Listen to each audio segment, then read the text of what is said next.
હમણાં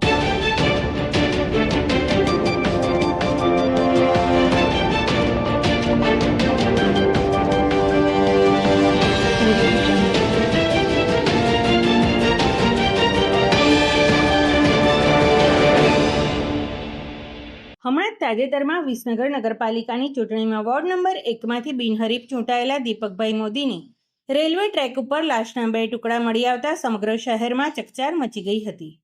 આ ઘટનાના સમાચાર વાયુવેગે અને સોશિયલ મીડિયાના માધ્યમથી મળતા મોટી સંખ્યામાં લોકો સ્થળ ઉપર દોડી આવ્યા હતા.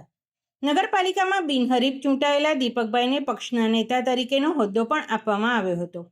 આ ઘટનાની જાણ થતાં શહેર પોલીસ તંત્ર પણ સ્થળ ઉપર દોડી આવ્યા હતા અને પોલીસ દ્વારા તાત્કાલિક અસરથી જરૂરી કાર્યવાહી હાથ ધરી હતી અને મૃતદેહને સિવિલ હોસ્પિટલ ખાતે પોસ્ટમોર્ટમ માટે મોકલી આપ્યો હતો.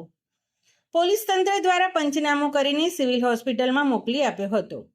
આ ઘટનાની જાણ થતાં શહેર ભાજપ પ્રમુખ, નગરસેવકો અને ભારતીય જનતા પાર્ટીના કાર્યકરો સ્થળ ઉપર દોડી આવ્યા હતા.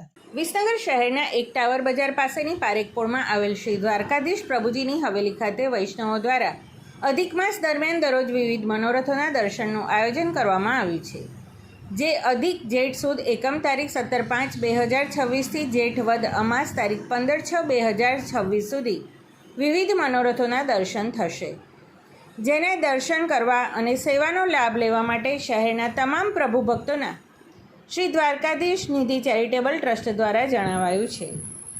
સમાચાર અને જાહેરાત માટે સંપર્ક કરો પ્રકાશ સોની 94 294 35 034, અલ્પેશ બારોટ 93 774 26 544.